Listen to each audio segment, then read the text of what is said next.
সমীক্ষায় যে অঙ্কটি দেখানো হয়েছিল তাকে তুড়ি মেরে একদম পাশা উল্টে দিলেন মা মাটি মানুষের সরকার। গোটা বাংলায় সবুজ ঝড়ে মাতোয়ারা মা মাটি সরকার। জয় বাংলা। আমাদের প্রতিনিধিরা পৌঁছে গিয়েছিল দক্ষিণ কলকাতা পোর্ট বিধানসভা কেন্দ্রের ৭৯ নম্বর ওয়ার্ডে। সেখানে আমাদের প্রতিনিধিরা কথা বললেন বিশিষ্ট সমাজ সেবক এবং তৃণমূল কর্মী আসগার হোসেনের সাথে। তিনি জানান তিনি খুব খুশি এবং মালা রায় আবারও জয়যুক্ত হয়েছেন।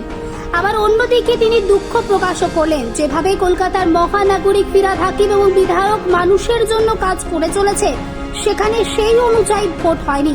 মানুষের উদ্দেশ্যে তিনি বার্তা দিলেন সব ভুলে তৃণমূল কংগ্রেস এবং মুখ্যমন্ত্রী মমতা বন্দ্যোপাধ্যায়ের হাত শক্ত করতে। আজ কলকাতা জুড়ে, শুধু কলকাতা জুড়ে নয় গোটা বাংলা জুড়ে সবুজ ঝড়ের হাওয়া বইছে, আর সেদিকেই বঙ্গবাসী তাকিয়ে।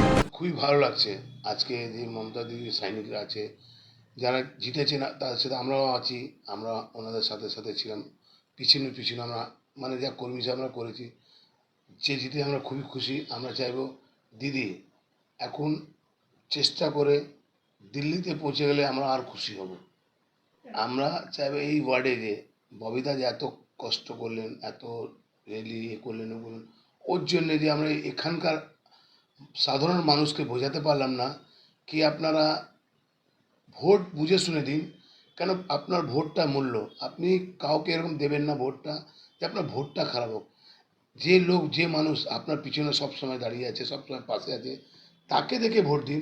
যে মানুষ নেই, কিছুতে নেই, কোনো জায়গা নেই বেঙ্গলে, তাকে আপনি ভোট দিলেন, সেই ভোটটা তো আপনি নষ্ট করলেন। তার উপরে আমাদের যে আমাদের সম্মানটা গেল। এই আমরা কোনো দলীয় হিসাবে আপনাদের পিছনে দৌড়ালাম, এদিকে তো ঘুরলাম, আপনারা কোনো এরকম আমাদের সময় যে আমরা 5 ভোটে আজকে 71 ওয়ার্ডে হারলাম, সেই ওয়ার্ডটা যে হারা আমাদের এত দুঃখ হচ্ছে কি আমরা এত কষ্ট করে আপনার মনটা জয় করতে পারলাম না। কেন আপনাদের মনটা জয় করলে আপনারা নিশ্চয়ই আমাদের ভোট দিতেন। ববি হাকিমের মনটা জয় করতে না, মালা দিদির মনটা জয় করতে পারলেন না। এটা আমরা অনেক দুঃখিত যে আপনারা এই ভোটটাকে 79টাকে আজ এই নিয়ে 3 বার আপনারা মানে আমাদের মাথা নিচু করলেন। তার জন্য আমরা 71 ওয়ার্ডকে কী বলে পরিচয় দেবো কার কাছে এটা বুঝতে পারছি না। আমরা সারা বাংলাকে আমরা ভাবছি ইন্ডিয়া গঠবন্ধন নিয়ে সারা বাংলা আমরা যা খুশি মানাচ্ছি। যে বিজেপি বলেছিল 400 পার, সে 300 নিজের জায়গা দাঁড়াতে পারছে না, ওকেও একটা সাহিত্য নিতে হবে।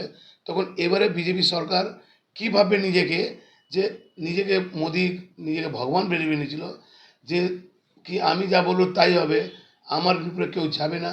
সেটা ভগবান আছে, থাকবে এখনও মানুষের মধ্যে। যে মানুষ বুঝতে পেরেছে যে লোককে চেনে না, জানে না, এত মানে লোককে কি যা পাও করে যাচ্ছে, সেটা তো মানুষ দিয়েছে। আজকে যা শিক্ষা দিয়েছে সে মোদিকে ভাবা উচিত কি আমি ভগবান না, ভগবান আমার উপরে কেউ আছে। আমি অভিষেককে প্রচুর ধন্যবাদ করতে চাই। আজ বেঙ্গলে গর্ব করে বলছি অভিষেক যা করেছেন, এই গর্বকে কত এগিয়ে নিতে পারবেন সে আমার মুখ্যমন্ত্রী বলবে মমতা ব্যানার্জি।